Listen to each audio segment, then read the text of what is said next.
Welcome. Welcome, visitors, Seattle Pacific people, friends, and neighbors. Welcome to our cornucopia of poetry with our august group of affiliated poets. My name is Deborah Sequeira, and I'm Dean of Arts and Humanities at SPU. And this is your pre-Thanksgiving feast. I am grateful to share this bounty of talent with you. First, we give thanks to Dr. Margaret Brown and Jen Wilson at the Center for Scholarship and Faculty Development for organizing this event. This will be a 6-course feast, consuming words and images. And in keeping with our food theme, I am reminded of Eve Merriam's famous How to Eat a Poem. Don't be polite, she says, bite in. Pick it up with your fingers and lick the juice that may run down your chin. It is ready and ripe now, whenever you are. You do not need a knife or fork or spoon or plate or napkin or tablecloth, for there is no core or stem or rind or pit or seed or skin to throw away. Well, I hope this afternoon inspires you and perhaps gets your own creative juices running.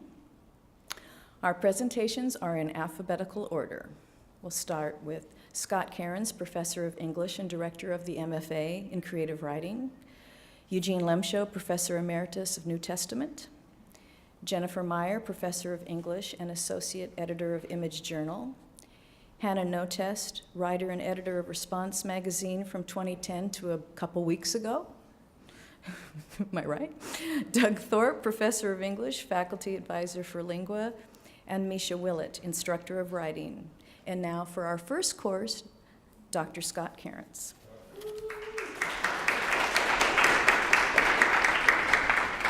Well, I'm pleased to have joined. We're going to have a startup called Affiliated Poets, and we're going to have an initial public offering pretty soon, so keep your eyes open for that.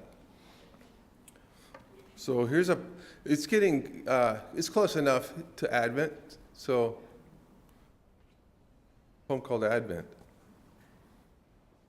Well, it was beginning to look a lot like Christmas. Everywhere, children eyeing the bright lights and colorful goods, traffic a good deal worse than usual, and most adults in view looking a little puzzled, blinking their eyes against the assault of stammering bulbs and public displays of goodwill.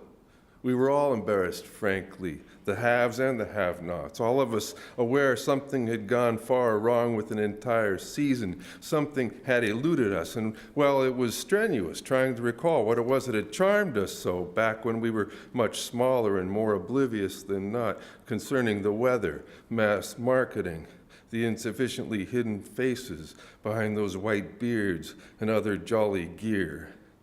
And there was something else, a general diminishment, whose symptoms included the X's and Xmas, shortened tempers, and the aggressive abandon with which most celebrants seemed to push their shiny cars about.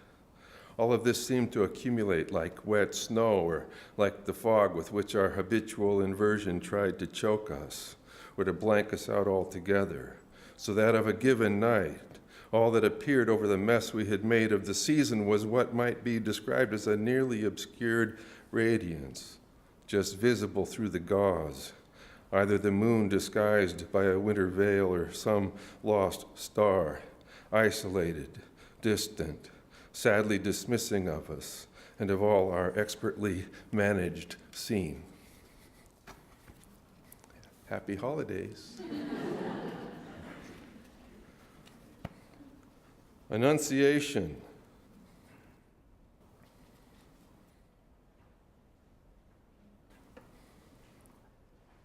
Deep within the clay, and oh my people, very deep within the holy earthen compound of our kind, arrives of one clear star-illumined evening a spark, igniting once again the tinder of our lately banked noetic fire. She burns, but she is not consumed. The dew lights gently, suffusing the pure fleece. The wall comes down, And do you feel the pulse? We all become the kindled kindred of a king whose birth thereafter bears to all a bright nativity.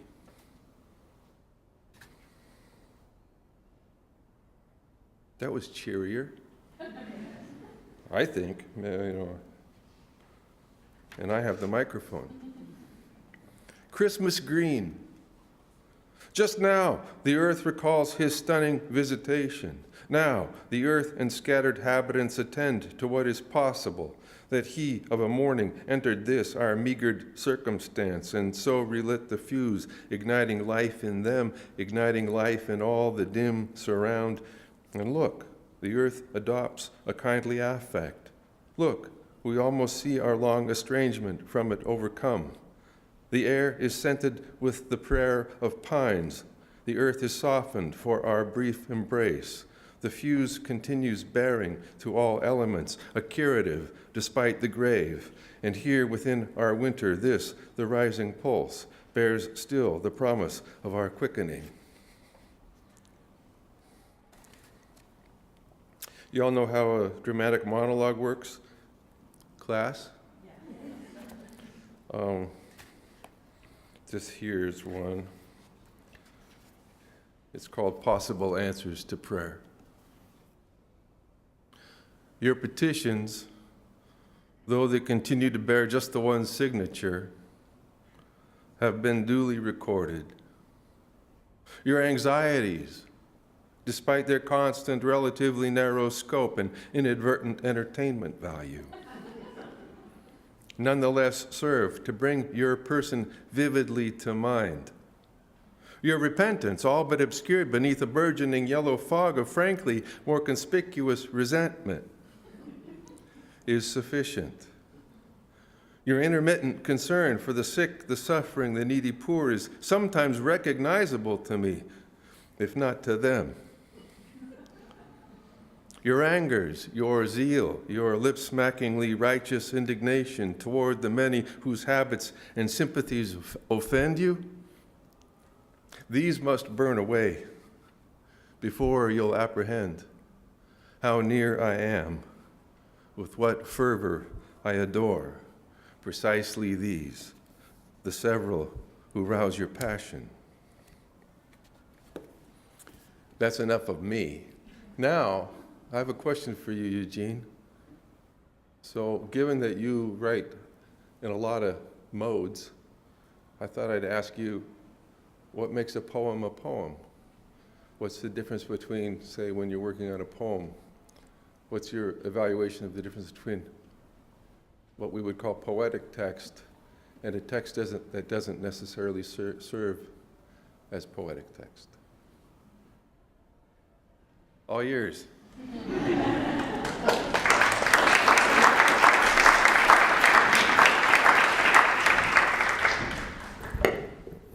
This sounds strangely like a test question.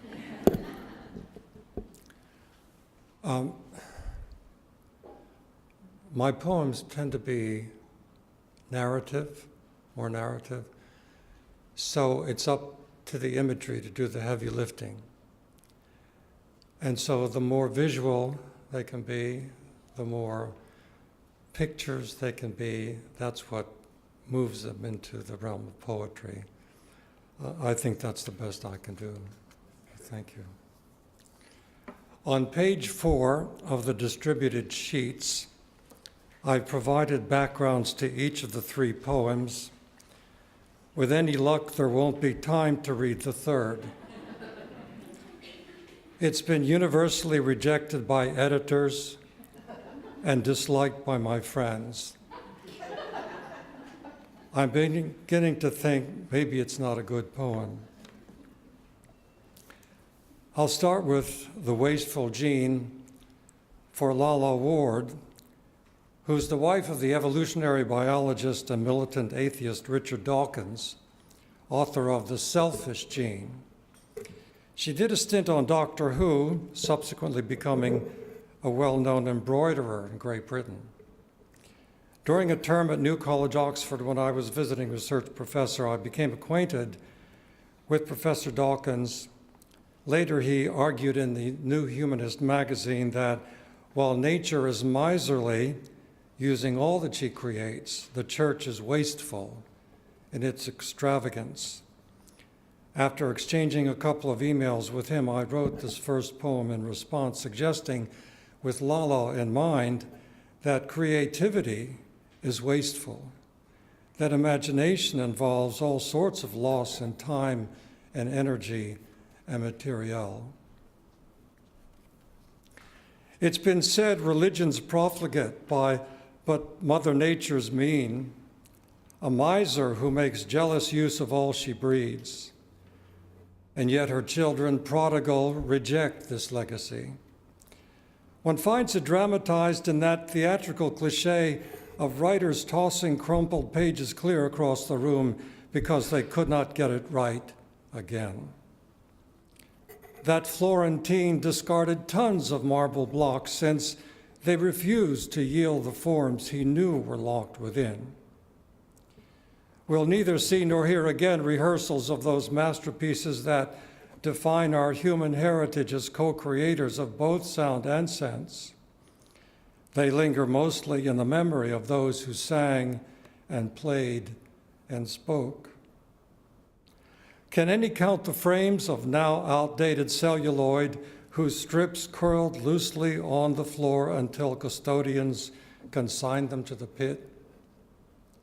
Does science find itself immune from fits and starts? How many fragile filaments did Thomas Alva Edison reject before the heat and light of incandescence finally embrace? We gaze in wonder at the spindly models patched by Watson, Crick, and Franklin of the molecule that elegantly twins itself to make us one. I blush to think of all the words that vanished from my screen in writing this.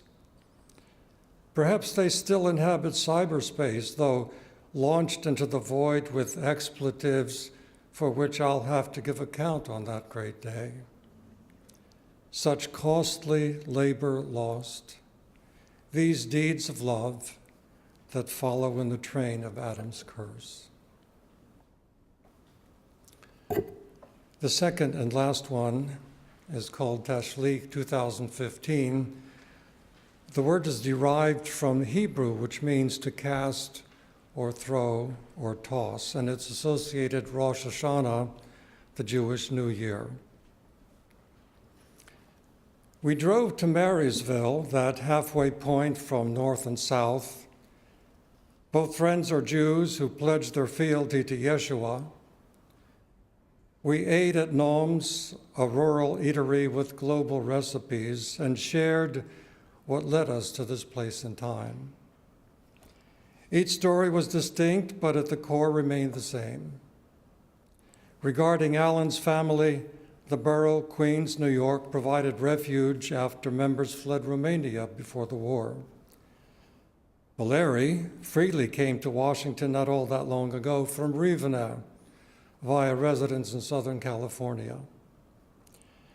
They have included me, a Gentile born and bred, with roots in what some called Galicia, Ukraine, once Austria or Poland, take your pick.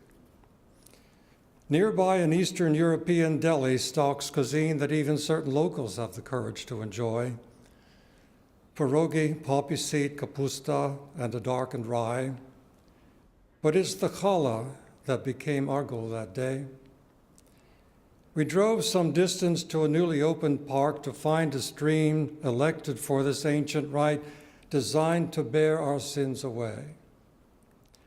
But I, the doubting Thomas, bluntly asked, are we to think this shallow brook can represent the great abyss of God's forgetfulness? At least let's clear that cart and throw away before we start. As Alan read the Hebrew words from Torah's text, we tore the braided loaf that humans made but earth originally gave and tossed the fragments awkwardly from bank and bridge. To our chagrin and sighs, some scraps got stuck behind a rock or struggled to get free of twigs and trapping pools of froth and foam. but 3 escaped to make their way towards the sea. And we, refreshed, renewed, returned, reminded of the wounded side that flowed not only blood, but water too. The flank of one whose body came to represent the living bread, though he himself was cast away. Now for Jennifer. The last time we talked, you were at work on a 3rd book. You gave voice to objects, making them subjects, matchsticks on the kitchen table, coffee, cups, and spoons. How's that going?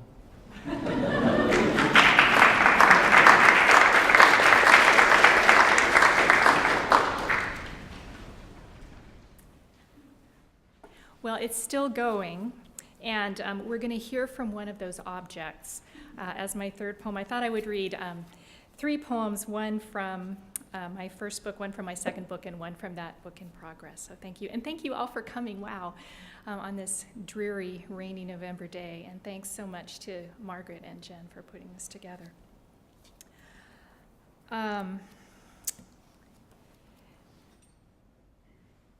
My very dear friend and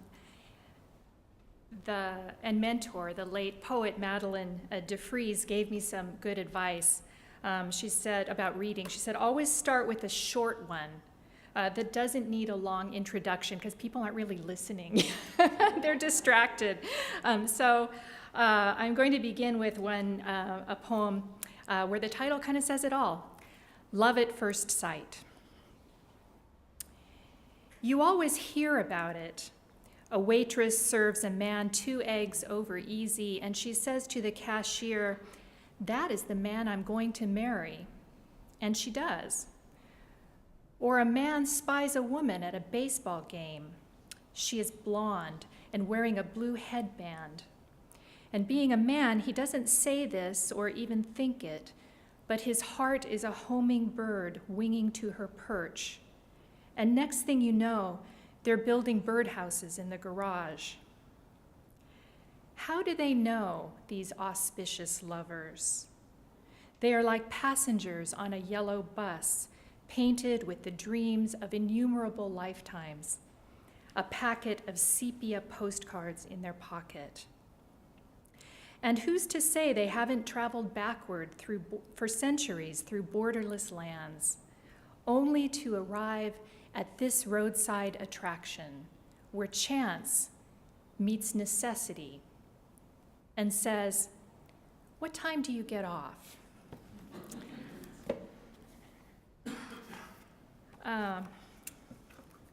Professor Brown said that we would have 3 minutes for questions maybe at the end, and that we were welcome to do whatever we wanted during that time, including an interpretive dance interlude.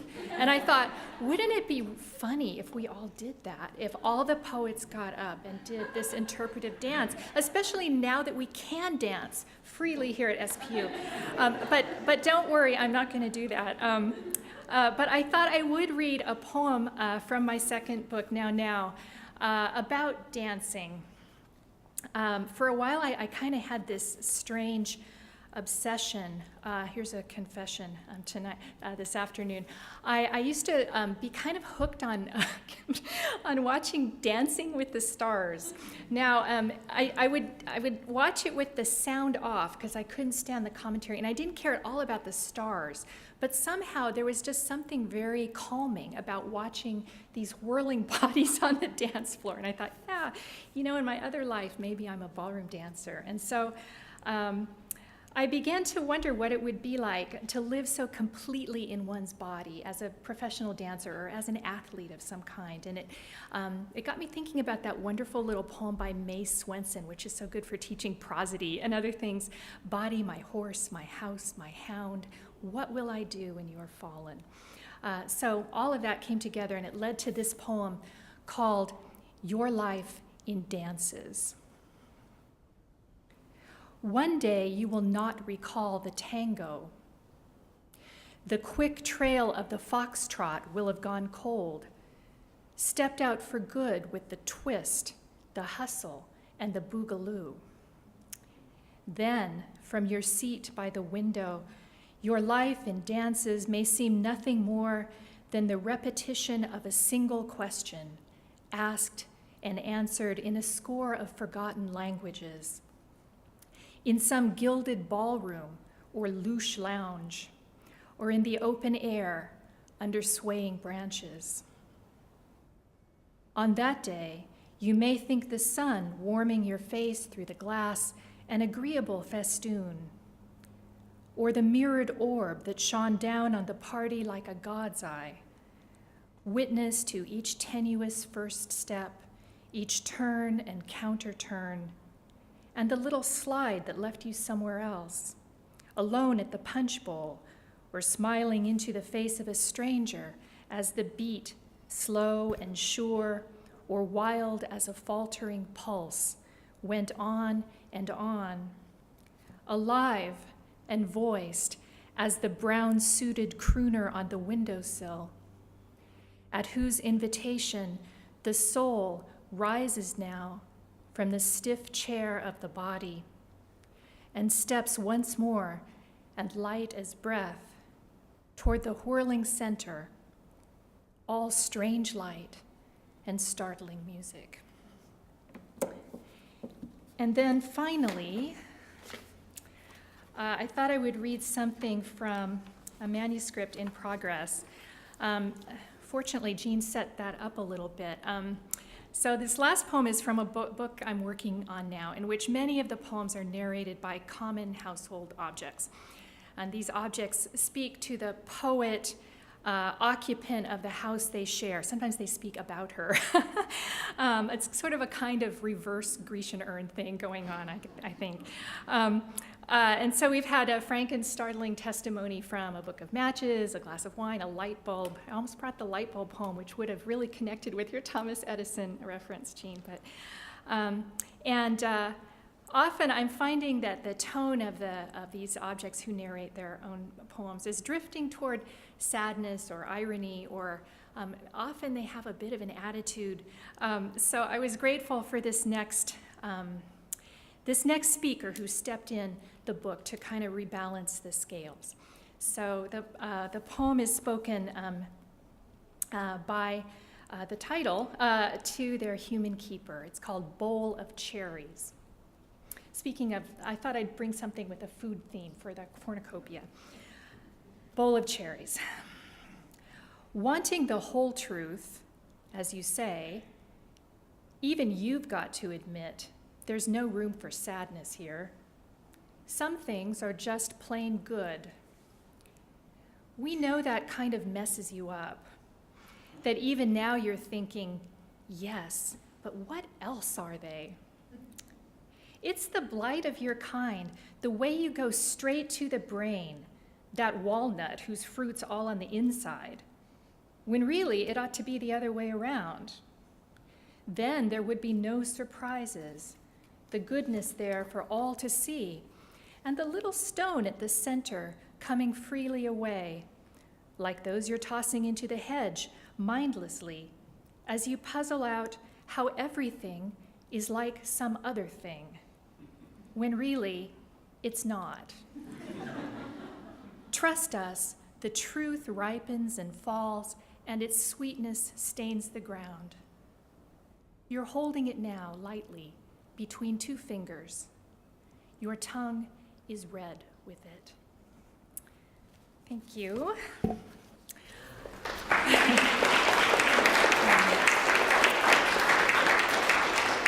Now it gives me great pleasure to introduce my friend, Hannah Notes. It's so great to be sharing another reading with you. We gave a reading together a few years ago at Open Books. And my question for Hannah is, who were some of your early influences? What poets were you reading when you decided you wanted to do that? You wanted to follow that sort of masochistic but rewarding vocation. And if you don't like that question, I have a backup question, and that's in our cornucopia of poets, what fruit or vegetable would you be?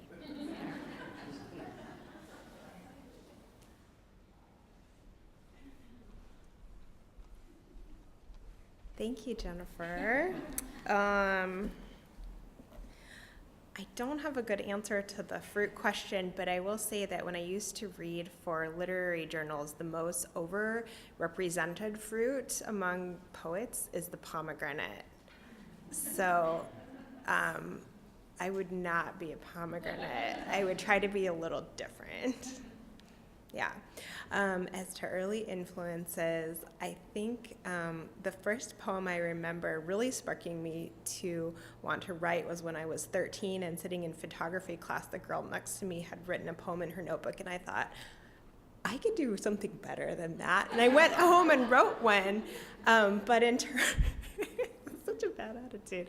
In terms of sparking my creativity, I discovered Emily Dickinson at a young age and Christina Rossetti, and I mostly had no idea what those poems were about, but I loved the sound. And once I sort of got away from having to puzzle out the meaning of everything, I enjoyed poetry a lot more. So I would say to anyone who wants to read more poetry or is afraid of reading more poetry, don't be scared if you have no idea what something means. You can just skip that part and keep reading till you find something that you love. I am really excited to read this first poem, which was actually inspired by a lecture I heard at SPU a few years ago by Owen, so I'm glad he's here. He was speaking on the way people in the ancient world remembered things. And out of that weirdly came this poem titled St. Augustine Enters the World's Largest Pac-Man Maze. What is the soul, my God, but a point of light propelled by desire? I was born in darkness. Through rooms and corridors, through palaces of memory, through stadia and fora, I seek you, my creator, yet pursued by heresies and ghosts of heresies. Carthage, Rome, Milan, Hippo, one forum looks much like another. What does the cornered soul devour? What fruit revives it? How does it slip through death, split open, wilt, then dissolve into the very fabric of the world? Enlarge me thus, as water flows the same through every city's aqueducts, so let me pass through these worlds. Oh, I will search every corner of each city. I will stand at the edge of this empire and pray into the dark, yet will I hunger.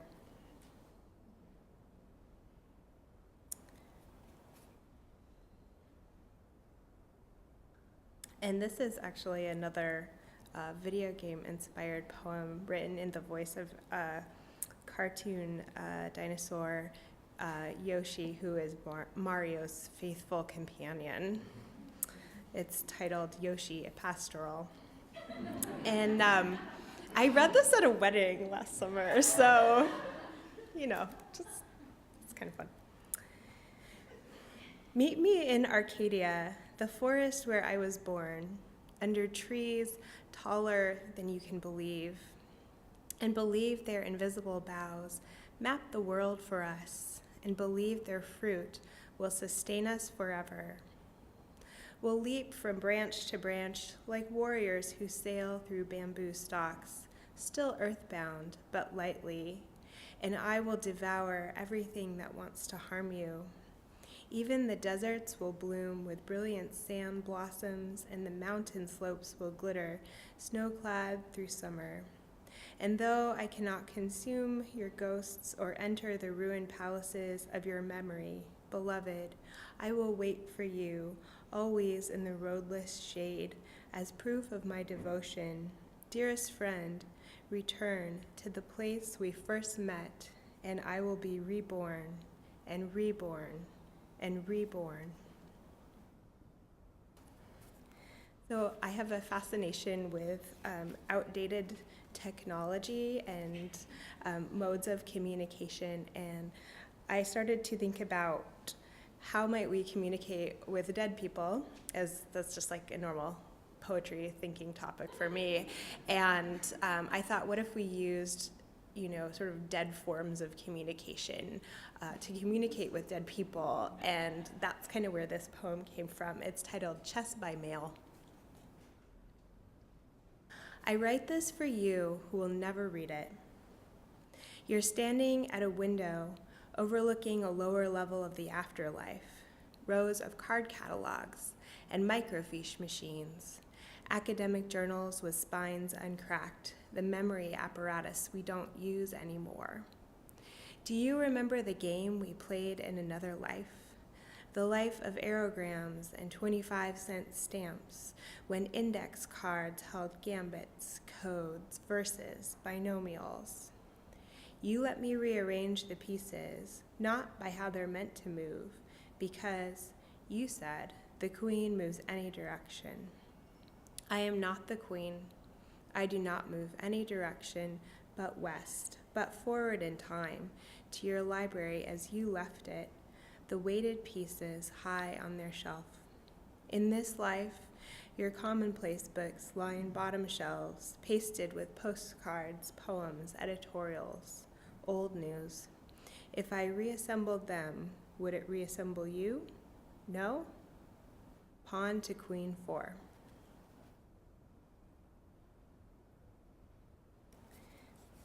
And the last poem I'm going to read is the closest thing I could find to a Thanksgiving poem. It's kind of a harvesty poem. So going back in time from Advent. Sorry, I don't start Christmas until Thanksgiving is over. Same with Advent. Sorry, Scott.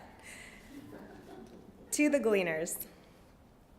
You do not need me to bless you, for the shorn field easily gives up its treasure into your baskets. Your quick fingers conjure food out of early morning mist, and in this light even the dumpster gives up its chipped vase, its clawfoot end table. The sidewalk gives up its clear brown bottle. You do not need me to bless you, but I will wish you clear sight into the world's crevices and corners. Harvest the chives flowering under the workbench. Harvest the copper tubing looped in the scrap pile, the chrome-fendered bicycle at the sidewalk sale. Clamp the broken slats of the chair together. Restring the guitar. Let your metal detectors whine always with joy. May you find all you seek, because at the end of the story, the woman knots up her apron, heavy with grain, then steals up to the sleeping body of the man who does not yet love her. And when she lies down beside him, she will gather even the scent of his sleep, the smell of her future harvests ripening. All right, and I have a question for Doug. I was wondering, with your work in different genres, including nonfiction and poetry, whether you find certain subjects that you write about tend to lend themselves more in your experience or in your practice to one genre or another. For instance, I know you write quite a bit about the natural world, and do you approach that topic differently in different genres?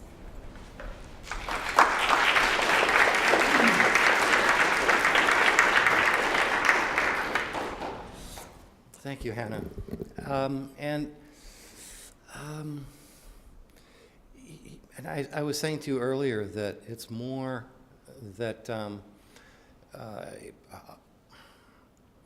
when something comes, I mean, it's coming in a particular genre. I mean, it's not that I'm thinking, I'm thinking about hiking in the Cascades with my daughter and wife. There's a bunch of essays that came out of that experience, which are narratives. Oh, is this going to be, creative nonfiction, or is this going to be poetry? It just, it simply came as creative nonfiction. And the other answer is that somehow the poetry is always closer to silence somehow. And I don't know quite how to explain that, but that's what feels true. Right, which is one reason that the poetry feels closest to me in some ways, closest to my heart, closest to my soul. So that's about the best I can do with that. So again, I want to just echo, thank you all for coming. This is such an extraordinary thing. Margaret, we're going to make this an annual event, I think. And we've got lots of other poets around campus, so it's terrific. First poem is called The Choice. And we're at Seattle Pacific University, so you will recognize, I think, references, somewhat oblique references in the first couple of stanzas. At noon, she goes alone for water. A stranger is there to meet her. He's a shadow beneath the sun. Or maybe 3 strangers arrive and you feed them. You do not think God. You have no name for what they are. As on any day, there's a call, a cry, someone out there in an ordinary world, a thief or beggar, a bride or widow. And when you discover that you are the thief and you are the beggar, and when he says, come, you know you have a choice. It's not very complicated. It's just that you are in the way of yourself, and you know it, but you like your way. Like Descartes, you are yourself alone in a small room thinking, and you think that you alone are enough. Second poem is called Victoria, 1953 to 1975. That would make Victoria 22 when she died. She was my girlfriend in high school. And I'm always struck by, especially when someone dies fairly young, they're frozen in time in a certain way. And so I know her as a 18-year-old or 20-year-old, and she's always that, and I'm not anymore. So this was a poem written some years ago thinking about Vicky, who was very important to me at that time in my life. Victoria, and it's seasonal. All Hallows Eve, snow in the city buries the edges of the lake, erases the tips of trees. It's late. The fire's gone out as I sit chanting lines of Tennyson deep into the night. The hills are shadows, and they flow from form to form, and nothing stands. In bed, I read the final pages of Anna Karenina, Levin going to the nursery where his child names him for the first time. He walks outside, reflecting, alone, obstinately trying to express that knowledge in reason and words, a knowledge revealed to the heart, unspeakable, broken in love for Kitty, for Mischa, this feeling, he says, that has taken firm root in my soul. He cannot explain. Kitty comes to him, his face revealed in a flash of light, but he cannot speak. It's just that he knows his life will go on. He knows joy and the silence he carries to his death like a dream. He knows joy. I close the book and turn to the window, looking for you, lovelier than air to me once. Petals of ice bloom over the panes. I want to etch your face on the frozen glass, watch you melt once more under the heat of my skin. I want to cut open your absence, to touch through vacant air all the flesh that's perished.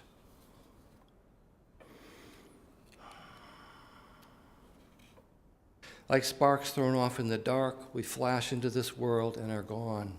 Evening returns. Other lights flick on in the room where we once learned to love. Another child stares at the street lights through the snow. The sound of our voices lost to him. You and I are gone tonight, our words as light as the wind that stirs the evening curtains. I miss the touch of your hands. I miss the distance we covered, nights when the wheels beat against the road like rain. Vicky, believe if I could, I would sing you back to song. I would raise these hands until something lifted, as delicate as a rose, as newly winged and breaking as the sun. A train passes in the night, muffled deep by the fallen snow. Like Levin, I am here. I've chosen to last. Moments ago, like a silent ghost, I hovered over my sleeping daughter, my Kate. Once it was you I rocked, you I watched, singing quietly inside your dreams. Now I sit here alone, leaning out, calling out from distant worlds, like voices from the night. They whispered to us long, called to you until you came, saying to me, I must leave you now, but I'll be back. Wait for me to come. Haiku. The first one is for Vicky. Your pain was too great. I held you in the winter night like breaking glass. Ashes to ashes, we drift through time like a song heard through a window. What ends? Branches, twigs, arms to fingers, feet to toes, you, me, all we know. A Sunday morning, emptying out her room, what else is missing? A grateful but aging English professor sang one last ragged song. Yes, that's autobiographical, that one. And one last, sorry, this is sort of All Saints. There's a lot of death in this one, so sorry about that. My mother passed last January, so one of those haiku about cleaning out her room, that was my mother, and those of you who've had that experience, you can probably relate to that. And this one is very close to what actually happened, very close to the end of my mother's life, which happened here in Seattle. And our daughter gratefully and graciously was visiting, so got a chance to spend some time with my mother within a few days of her death. So she just stopped eating, stopped breathing. She lay beneath a blanket like a small bird curled up beneath the snow. Her eyes closed, her mouth slightly open. My daughter watched her breathe with a spoonful of soup in her waiting hand. We watched together. The sky outside grew dark. Thank you, she finally said. Thank you. I love you. I just want to float away. Question for Mischa. An impossible question, but that's okay. Is the act of writing poetry a holy act in some way? Is it connected to your spiritual life? Is it sacramental in any way?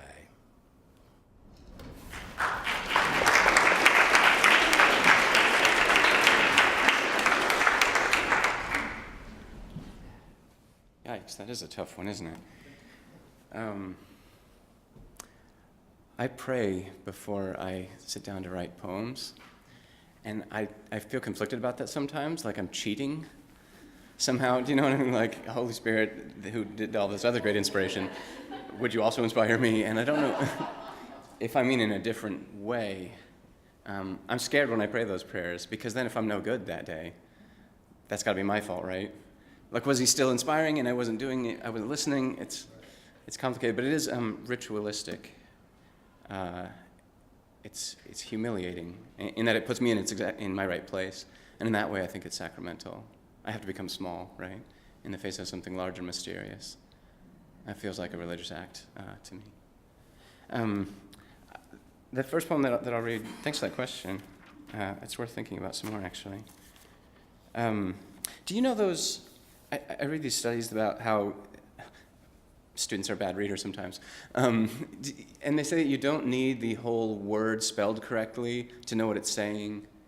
Do you know what I mean? Like, if just the first two letters and the last one is the same, you can get the sense of something. And I wondered if that's true in other realms, like if there are rhythms that we know enough about to recognize where they're from, even if everything else is screwed up in the middle.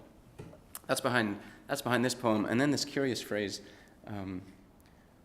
when I was 10, I got a cassette tape for my birthday, and it was a Christian rock band called Petra, and the album was On Fire. And since from that time to this, I've thought that's an awfully strange phrase to say about oneself. People used to ask, "Are you on fire?" And I think, unless you're in a certain type of culture, that makes, well, it's very strange. I was cold and you lit me on fire, is this poem.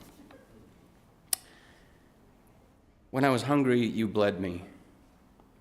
I leaned my long hair out the window and you climbed it.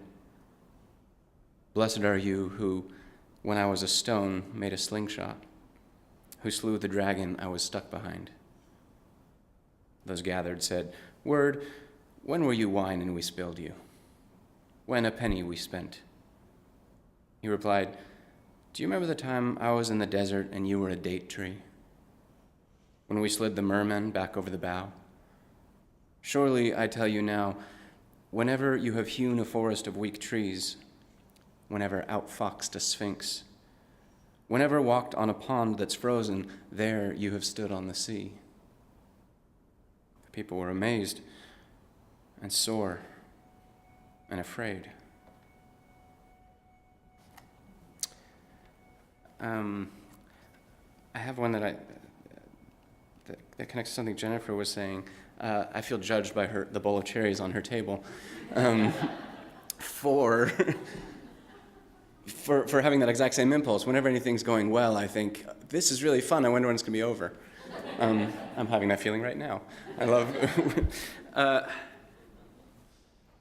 but Percy Shelley has that line, if winter comes, can spring be far behind, right? And it's supposed to be optimistic.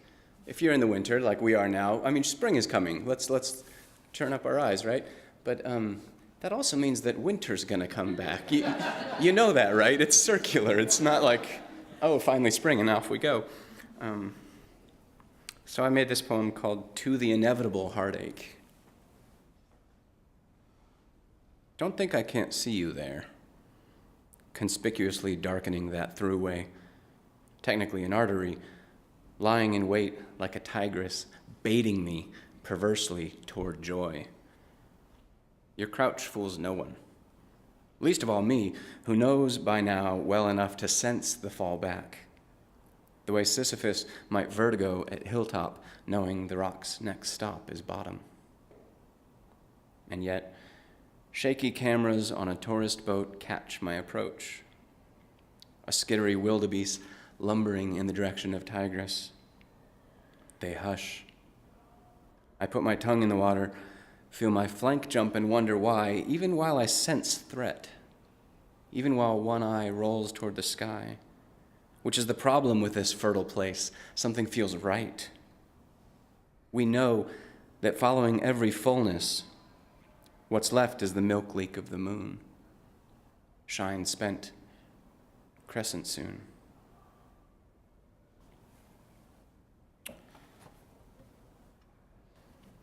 I went to a wedding one time, and someone thought we should read poems at it, because that's what you do at weddings, and funerals, and right. And I got to read one at a wedding. Someone's having a wedding, they think, "Where's a poet?" Like it's one of the few times we get called upon to perform a service, right? And not all the time do the people being married know or even care anything about poetry. They just know that that's a holy-ish thing to do, and we could kind of bless the occasion by that. Sometimes they do, of course. Poets get married too, but sometimes not. So I went to one, and the rector said this thing to me. It's like he wanted us to know how special poems were, because we probably didn't know that already or weren't thinking that. Keats has that thing about a thing of beauty is a joy forever, yeah. And I think that's right, partly just because Keats said it, but sometimes I wonder actually how long a thing of beauty can be a joy for, right? How many times do you hear that same song before it's like, all right, I get it. Or you read the poem, you know what I mean? Like, I think most beauties are sort of bottomless, but some of them, I'm starting to be at the age now where the music that I loved and just thought was my whole soul when I was 18 is now like a little, oh, here's the part where it goes, that feels manipulative now. And, you know, I'm winding down to the bottom anyways. This is the aura of inevitability. This is a beautiful one, he said, of the poem he was about to read. And then, having read it, not very beautifully, repeated the dictum, "That's a beautiful poem." Since he'd done the work of appraisal for me, bookending the thing with meaning, I was ready to buy in. I mean, such certainty certainly is not insignificant, which trust I held like a breath, like a vow, until he said it just now about a different poem. Here's another beautiful one. That guy. Oh, man. All right. There's so many fine poets here in the room. I feel really lucky to get to share this space and this time with you. Yeah, poetry's a sucker's game. It's tough. I'm trying to make this poem about the anxiety of expression. This is what half the poems are about, because one thing you know for sure when you sit down to write is, this might not do anything. I might not get anywhere today. And that can always be the subject, how very uphill that battle is. So here's one called, "The Time I Tried to Write a Letter to a Girl I Hadn't Seen in 7 years, but who I had found beautiful, even though we didn't know one another very well, and who I maybe would have married had she responded well to the advance. I am trying to write a letter to a girl I haven't seen in 7 years, but who I found beautiful then, even though we didn't know one another very well. I may marry her if she responds well to this advance. This is as far as I've come. This and, dearest Marta, I realize 7 years have passed, and that we didn't know one another very well even then. But I wanted to write to say that I thought you were beautiful and must still be so. I thought of you recently when I was trying to make some poems, but I don't know what to say next. What can I say next?"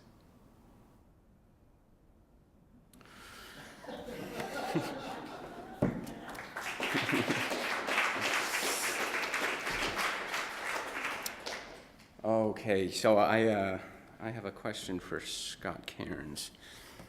You gotta try to be gracious about this and take it the right way. But see, you have this poem that I love about a stupid tortoise who keeps running into walls, and we are invited to laugh at his plight. And then you have a book, the first one of yours that I had, called Idiot Psalms. And then you have your collected poems out recently, and it's called Slow Pilgrim. So there's something about that posture, obviously, that's attractive to you, of someone who just doesn't get it. So my question is, what are you, some kind of idiot? I mean, are we all? What do you can say some things. Well, I hesitate to walk all the way to the microphone to answer the question, because my answer is going to be disappointing. But so,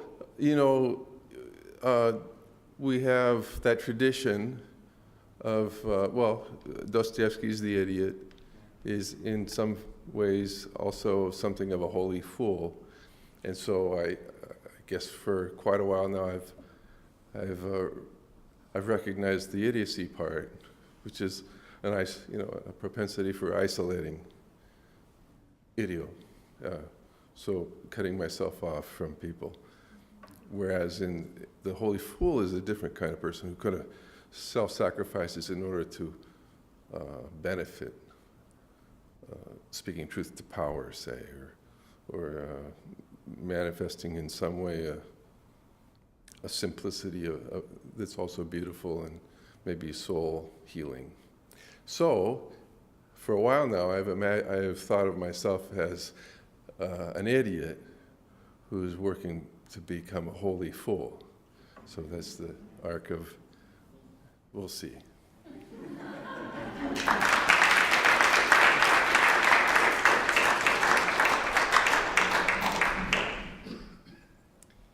Thank you all for coming. Thank you to our poets. Can we give them one last round of applause?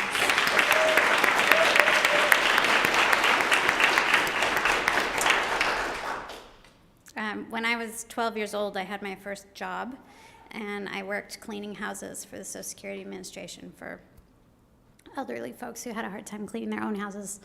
And I made $5 an hour. And I took my $5 an hour, I don't know, my first paycheck, which probably was $30 or something like that. And I took it to the mall, and I looked around, and I thought, what am I going to buy with all this money? Because for me, that was a lot of money. And I went to the bookstore, and that was the first time I discovered poetry. I read this poetry book, and I sat, and I remember I was in a B. Dalton's, which doesn't even exist anymore. I had to look it up on my phone. I thought, what was that defunct bookstore that used to be so popular, and now it doesn't even, but it was in a B. Dalton. I remember sitting on the floor in the back corner in the poetry section and just reading and reading and reading, and I probably sat there for an hour, just completely mesmerized, because it was this brand new world. There's a poet named Nikki Giovanni who has a poem called Poetry as a Trestle. It's like this connecting thing. And she says, poetry is a trestle spanning the distance between what I feel and what I say. And so for me, that changed my life, the thought that you could have this wonderful thing, this beautiful thing. And having the chance to work with folks who create these beautiful things that change our lives, that's such a treat. So there's a book table out in the foyer. I encourage you to pick up a volume that might change your life. Today we have books represented from most of the poets. We have some wonderful food here, and I want to give you the time, rather than as a formal Q&A, just the chance to come up, chat with these folks, maybe purchase a copy of their books, get them to sign up for you. And thank you all so much again for coming. Have a great afternoon.